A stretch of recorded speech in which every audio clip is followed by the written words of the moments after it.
Okay, hey everybody, welcome back. It is time for some under the hood shenanigans with the Demusea, Demusea, Demusea $79 Amazon guitar. Again, this is a guitar that I'm buying for my grandson. Who has expressed an interest. Yay for grandkids. Particularly those who express an interest in guitar, and you know what, man, even those who don't. So thought I'd just walk with you guys. Appreciate you hanging out in the channel tonight. Hey, by the way, man, if you like this kind of content, if you want to like the video and subscribe, that'd be awesome. Appreciate you hanging out on Guitar Ted Talks Guitars and Life. So it is Wednesday night here, man. I've been to church. I've been with my people. I drank some coffee, so I'm wired and ready to go. And I'm going to need it because it's getting kind of late here. So I want to walk you through kind of the process of, again, $79 Amazon guitar. So the first evaluation that I do with a budget guitar like this is it damaged in any way where I would send it back? Or will I keep it and do modifications? Now again, this is for my grandson, and it'll be his first electric guitar. He has been playing his sister's guitar,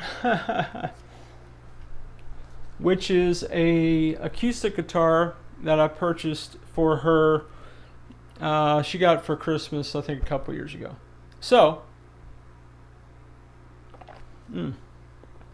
excuse me, good water. So, as I look at this, the thing that I'm always going to be looking for in a budget guitar is, when I buy a budget guitar, I don't think about this as being a Demusea Telecaster. Okay? I don't know what you see when you look at a guitar like this. I already know some of you think you're seeing junk, and that's okay, man. You know what? Rock on with your bad selves and post your comments, man. Blast me all you want. It's all good, man. You do you, is what I say. But I got this for my grandson because he liked the blue color. He hasn't seen the guitar, but I know he likes blue. And this is a nice kind of blue, black burst kind of situation. And yeah, man. So when I look at this guitar, I don't see the brand. I don't see $79. What I see is parts. Okay? These are parts. Whether or not all of these parts remain on the guitar or not for the long term has yet to be determined. So initially what I want to do is I want to give the guitar a once over. So if you're familiar with the channel, you watch any of the playlists on the Fojills or the FireFly or any of that, you've seen me do some under the hood type videos, and maybe I'm getting better at it as we go. Who knows, man? Hey, thanks for hanging out at the channel. Any way you slice it. So anytime I'm looking at a budget guitar, so what I see here is a body and a neck. Even if these electronics, I determine that I will replace them all. And this is for my grandson, so I will more than likely, should I determine that this body and neck are worth keeping, that's the bones, okay? Then what I'm gonna do is I'm gonna buy, you know, my preferred 250K pots. I'm gonna put a Grigsby style switch in here, Switchcraft switch. I'll get brass compensated saddles. And again, I've got to go under the hood and make sure everything is copacetic before I do that. And then I'm going to probably upgrade the pickups, more than likely, to like an Artec $40 pickup config, things I've got in my granddaughter's guitar and the old FireFly over there, and in other guitars that I've had. So it's late here. My daughter and her daughter are just coming over to the house, so my dog's going to go nuts, so just FYI on that deal. So yeah, man, So what I do is I kind of go into this knowing that I'm more than likely I may replace all the electronics. Okay? I may or may not in time discern, and this is all a discernment process, whether or not I need to or would like to, if there's any need to change the tuners out. I'm definitely going to change the string guides out, the string trees, because I don't like those. Most of you do not like those. And so with this particular guitar, I may or may not decide that I need to swap out the tuners. I'm definitely going to do the string guides. And so, you know, man, I may be looking at putting 50, 75 bucks into this guitar. Okay, which would make this a $140 Telecaster. Okay, so when I was looking the guitar over, I really only found one issue. Those of you who watched my Leo James video saw me have the same factory defects with two different guitars, the same model. I ain't got time to get into all that. That's not what this video is about. But you've seen me return a guitar, okay? And hey man, happy to report that I got my first refund for the first guitar. I've sent the second guitar back. I haven't seen a refund for that. It'll probably take about a week, but I'm hopeful that I'll get that. So on this guitar, and I just want to show you this, okay? Full disclosure, right? Look man, this is not a sponsored video, clearly. I don't even know this company. I'm not getting any kickbacks. There's no financial incentive for me to keep this guitar or not. This is for my grandson. If I keep it, it'll be a labor of love because I love him. So on this guitar, I've got one situation that I was somewhat concerned about, and that is on the 11th fret. So on the 11th fret, you can see right on this side of it, there's a little bit of a gap there between the fret and the fretboard. Probably not even distinguishable here. I may get brave and take the camera off the stand, although I make everybody dizzy when I do that because I'm not a good camera guy. The larger issue is on the other side. So let's see if I can dial in here a little bit. There is a discernible gap between the fretboard and the fret itself. So my determination for this guitar is, do I keep this guitar or do I send it back? Based on that. Based on the fact that I'm going to have to do something I've never done before, should I keep this guitar? And that is, I'm going to have to get some kind of filler, and I'm going to have to get some kind of CA glue or something, and I'm going to have to do some research and do my homework and talk to some folks I trust. How do I do this? So truthfully, I am in that discernment process. My wife loves this guitar. My wife doesn't know anything about guitars. She knows my grandson, and she thinks it looks pretty. And so those of you who don't like this guitar, hey man, don't tell me my wife is wrong about it, okay? That ain't gonna go good for me. But anyway, say what you want, man. Hey man, drop your comments below, seriously. I try to interact with everybody who comments, good, bad, or ugly. Hey man, thanks for commenting.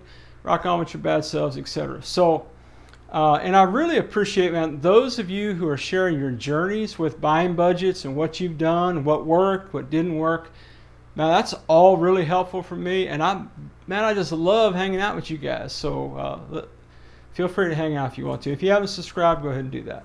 Okay, so now this particular guitar, that's my discernment. Again, my wife liked it. My wife heard the sound samples, and to her ear, you know, she thought it sounded pretty good. I didn't, but hey, that's you probably didn't either if you watched the video. Okay, so the point is this. So my biggest concern or my biggest consideration is, do I have the courage to tackle this fret situation, this fretboard issue that I've got? Or do I just send it back, get another one, and see what they send me? In talking to my wife about it, you know, for the $80 that we spent, she sees me repairing this and him loving it. Now, she may think more highly of her hubby than you think of me, and that's probably appropriate, right? But man, there's a big gap in here. I wish I was a better camera person and that you could see what I'm seeing right here above this fret. In fact, you know what, man? Guys, I'm sorry, man. I know those of you who are trying to help me have a better channel, help me with my lighting and with my lapel mics and all the stuff, right? I hope I'm doing you justice. So I'm going to, as slowly as possible, come over here and see if I can't show you what I'm seeing. All right, there you go. There's a good picture right here. So you see that mess right there? Okay? And on the other side, you see this little discernible gap. So again, part of my discernment is, one, can I fix this? Two, tell the truth, shame the devil now. I've been to church, right? Can I learn how to fix it? I don't know how to do that right now. Tonight, I don't. I blew out some tuner holes on a Harley Benton and figured out how to fix it. I'm sure I could figure this out, but that is a pretty sizable hole, it looks like to me. Now, and I've got some emails out to some guys that I trust. If y'all have opinions, I'll take them. I told her, baby, once I start jacking with this, I cannot in good conscience return it. Okay? So it would be, I would need to clean this up the best I could, find some kind of sawdust, maybe some rosewood sawdust, something that's more this color, and because I don't want to just put regular raw wood, you know. Look, he would never see it. Nobody else would ever know it's there, but you know what, man? I would know. Those of you who saw me carry on about the Leo James, which we don't have time to get into, for my other grandson, know that I ain't afraid to send something back and be demanding and all that. But this is the only thing. You know what, man? That's not true. The other thing that I noticed on this particular guitar, these are nitpicky things, man, but they're real, is that this is a little lopsided. Well, that ain't nothing, man. I could fix that. I could pull that screw out. I could refill it. I could reseat it straight. Life is good. It's tight. I mean, you know, it'll be fine. So, man, that overhead light really looks ugly, doesn't it? And I'm trying to have a channel, guys. We'll see, man. We'll see what y'all say. You decide whether I have a channel or not, man. You decide whether or not you want to watch. And if you're 13 minutes in with me, man, hey, thanks for the ride, dude. It's awesome. So what I thought we would do is just kind of do some under the hood stuff. What do y'all think? Y'all up for that? You interested in this? Because here's the thing, man. You know what? I keep having people tell me. I posted a video, I don't know, man, not even within a week ago. It's like almost 20,000 views on that video. And the title of that video is Budget Guitars Have No Resale Value, where I attempted, based on my personal experience, to debunk some myths about not being able to resell budget guitars, based on the fact that I have resold 5 budget guitars in the past year, and I haven't lost money doing that. Now, am I saying that you're not going to lose money? No, I can't say that, man. I don't know your market. I don't know your buyers. I don't know what you're selling. But, dude, I'm telling you, man, I've been selling budget guitars. They absolutely have resale value. Budget guitars are worth what people are willing to pay for, man. Okay, so this ain't anything we didn't expect, right? You got your basic dime size pots. You got your green chiclet. You got your box switch, right? And sure enough, you got some ugliness in here. Buffing compound or something, I hope. And the cavity looks pretty deep, which is good. In the Fojill guitars that I've had, I had to take it remains to be seen. I have to like measure stuff. This isn't all going to be based on opinions and feel goods, right? So I had to on the Fojill, both the FTL-30 and the FTL-30. I had to go in here with a Dremel and cut that out a little bit because I wanted to put a three-way switch in it, and like a Switchcraft Musicali Switchcraft kind of thing, and it required to divot that out a little bit so that my three-way switch would fit in there, and my full-size pots just, you know, fit in there snugly, but everything fit anyway. So look, man, here's the other thing, and I know I keep saying this, maybe it's repeat, you know, in my profession, repetition is a good thing, man. Repetition is the way we learn. Repetition is not bad. So, maybe you won't mind me repeating myself when I say this to you.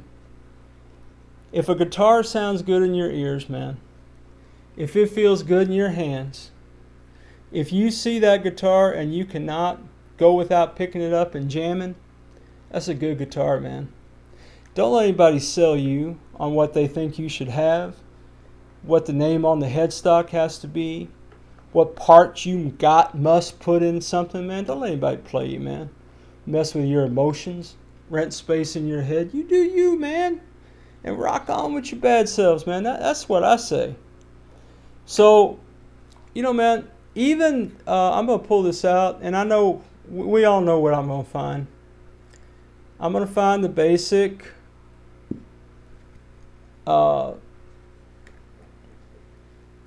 yeah, the basic output jack, right? And oh yeah, man, that's beautiful, Ted. That wasn't even in the shot, dude.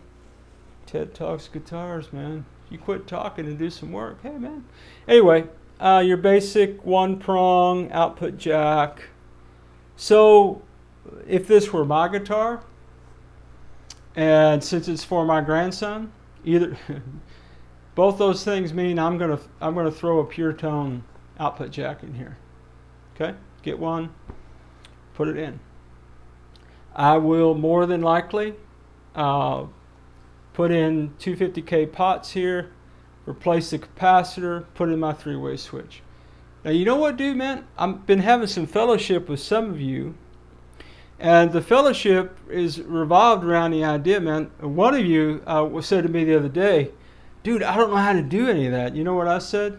Dude, a year ago, I didn't know how to do any of that either, man. Look, there are people who are making much better videos than mine, dude.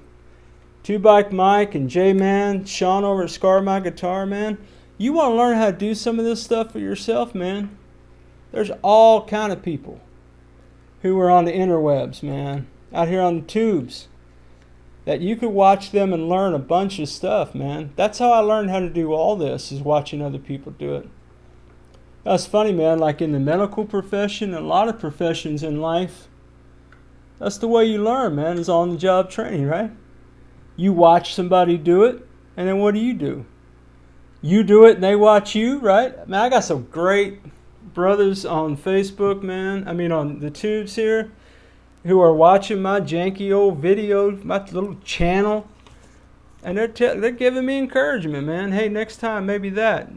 Next time maybe this. You know, don't ever do that again. Well, they're not like that. They're not those kind of men, man. They're encouragers. But yeah, man. In fact, you know what, man? I fully expect that maybe one of them will watch me talk about this fretboard and go, "No, dude, send that back, bro. Don't do it." And I will heed their counsel because I trust them. But the point is, man, if you don't know how to do this stuff, a lot of other people have said, you know what, man? Well, I don't know what parts to change out. Okay, well, look, man. If you don't know, play the guitar. Why? Well, if it sounds good in your ears, man, and it feels good in your hands, bro, rock on with your bad selves, man. Don't let anybody play you like you got to do this, you got to do that. You don't have to replace any parts you don't want to. So how do you know which parts to replace? I'm getting that question a lot, man. How do you know? Well, does a guitar sound good as is? Yeah, it sounds pretty good. What are no body parts? Bro, I mean, come on, man. So it's really not any more complicated than that, you know? Again, you got your 3 saddles here. And again, I will put compensated brass saddles here. These strings are horrible. I am still in the discernment process about whether or not I'm going to take the big plunge and tackle this fretboard. Although, look, anybody who's watched the channel this long or watched more than 3 of my videos, you already know what Ted's going to do. What's he going to do? He's going to tackle it, man. He's going to do something he's never done before. Why? So I can learn how to do it, man. That's the only way you learn in life, is by doing, right? So anyway, man, in a lot of professions, you watch somebody do it, they watch you do it, they give you pointers while you're doing it, and then you do it by yourself. And then you know what happens? They start sending somebody in to watch you do it, right? Yeah, man. That's all I'm saying. I mean, that's a real thing, man. That's a way. I had a career in a field one time that I hadn't gone to college for, man. I didn't have a degree in that field. And you know what I had, man? I had somebody to show me how to do it, man. And I had a very good career in that field for a long time. About a decade of my life was spent in a field that I'd never been to school for. You know how I learned? I had somebody to hang out. Somebody, you know, man, in life, oh, this TED Talks guitars, yeah. But don't forget, and life, right, man? So, a part of this, in all areas of life, man, one of the things that's really helpful, look, whatever you want to do in life, man, whatever your ambitions are, work on guitars, sell insurance, you know, be a doctor, a lawyer, whatever it is you want to be, man. Here's the thing, bro. Just find somebody who's a little bit further down the road in that thing than you are and shadow them, man. Try to hang out with them. Try to learn from them. That's how you learn anything in life, man. So, anyway, man, I'm trying to encourage somebody, man, because there's a lot of discouragement out here on the tubes, man. There's a lot of people out here saying really ugly stuff about anything that they find stupid or whatever. And not everybody has the same opinions about stuff. I mean, we know that, right, man? We're grown-ups. Well, maybe. Maybe we're not.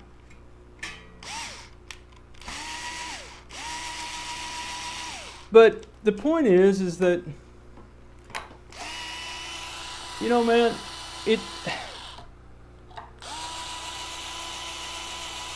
you do you, bro. That's what I'm saying tonight. If somebody doesn't like what you do or why you do it, who cares, man? Those guys, man, there's so much hate in our world, man. There's so much division and disunity and on the internet. Too many people sitting in dark places with a laptop, empowered to tell you how dumb you are. You know what, man? People like that are always going to be around, and there ain't nothing you can do about that. But here's what you can do. Thank them for their comment. Move on down the road, man. All right, so this is what we thought we'd find, right? Your basic pickup in here. Nothing to write home about. You got a pretty good sized cavity here, man.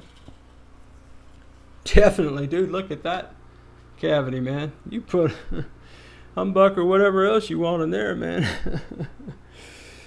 Oh, that's kind of interesting. I don't know what that is. Got kind of like a wood repair, it looks like, deep down inside there. But yeah, string through body, man. I forgot about that. So you know what that means. That means that bridge plate's coming off. Dude, you're at 25 minutes. You're going to take the bridge plate off? I am. Look at that screwdriver. Dude, you know what's so funny, man? I am trying to make helpful videos, man. I really am. I'm trying to be helpful to people, and because the people that I learned from along my journey, they had no idea who I was. They still don't know who I am, a lot of them. They don't know they're helping people, maybe. Maybe they do, I don't know. Some of them that are so humble, they're like, oh, dude, no, man, I didn't do any of that. Yeah, you did, bro. You taught me all this stuff. You just didn't know you were teaching people. But again, I'm not trying to be anybody's teacher, man. I'm a student at best. And but you know what, man? I'm hearing from a lot of people who are really appreciative of the channel and what I do and kind of how I do it. But this screwdriver is a funny story, man. And one guy who watched one of my videos, his only comment was about the screwdriver. Oh, man, that's funny. Look, man, if the only thing you can come at me about, and trust me, it is not, is the size of that screwdriver. But that's all. That's awesome, man. Rock on with your bad stuff. Another cavity, and not as dirty as other cavities that I've seen. This has that same kind of like, not really a solid pickup cover. Not cover, but you know what I mean. Plate. But kind of bore out. The Fojills were like that too. So yeah, man, he took that bridge plate off without taking the strings off. I did, man, because you know what? There's a little part of me thinking, do I really want to tackle that fretboard? But again, those of you who know me, been around the channel, know, oh, he's definitely going to tackle that, man. So he can make a video about it. Yeah, well. So I can learn, hopefully, but yeah, if the video comes out of it, video comes out of it. But so yeah, man, I don't think I need to take those tuners off. I don't think you guys need to sit through that. You don't have to sit through any of it. I mean, you know, ain't nobody being held hostage here, man. If you don't want to hang out, you ain't got to hang out with me, man. It's all good. It's all good. I tell you what we ought to do, though. What we ought to do before we sign off on this part of the journey together is check out that truss rod. Does the truss rod work, man? That'd be a good thing to know, wouldn't it? It sure would. Yeah, she's turning. Yep, she turns. Okay. So, got this 4mm Allen thing with the rounded edge. It's really cool, man. But anyway, so there's more we could do here together, but I think one thing would be to take a tuner off and look at the holes underneath that, because in a lot of budget guitars, man, a lot of you are going to get a budget guitar like this one, and what you're going to want to do, man, is swap out the tuners. And the one thing you absolutely have to know when thinking about swapping out a tuner, a set of tuners on a guitar, is how big the hole is on the headstock. And so that's a 10mm hole. Pretty sure. I had fajitas for dinner, man. What y'all have for dinner? Man, that might. Yep, that's pretty much a 10mm hole there. So anyway, when you buy tuners, You probably know this, man. Look, if you know some of the stuff I'm saying, man, just that's cool, man. Just I ain't pretending I know everything or I know more than you know. If you know, just know that if you buy tuners, one of the things you're going to need to know is the size of that hole. If you go out and look at tuners, man, they're either 8 mil or 10 mil or something like that. Those are the most common, I think. Might be 8.5. So this is what I was saying, man. If you take this off, you can tell kind of where you can see the gears. They're closed on the back.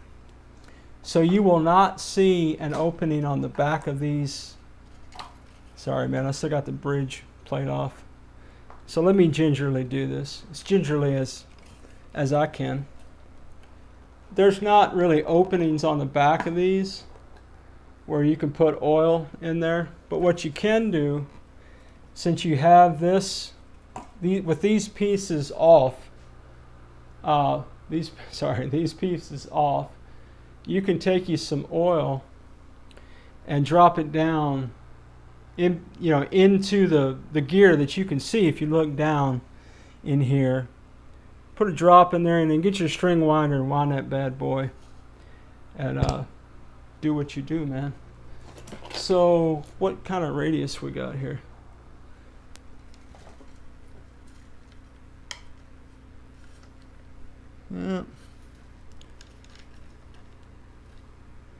Yep. So you got a 16 gauge radius up and down the neck. The Fojills were also 16. So that becomes important, man. Just know that it's a flatter surface. It's not like a 9.5, traditional.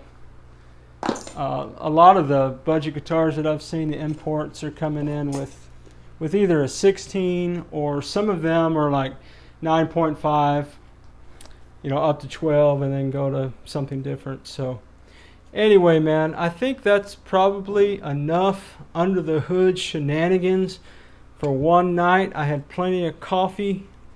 It's gone. I've had a long day. It's late here. The nut, I'm pretty sure they didn't advertise a bone nut.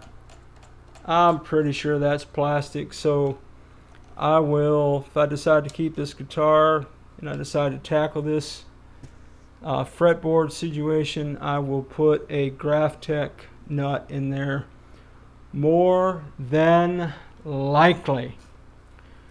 Well, that's a long, strange trip for a Wednesday evening, my friends. So, hey, man, wherever you are in your guitar journey, I pray it's a safe trip for you, man. Rock on with your best selves, and as always, I'm going to catch you on down the road.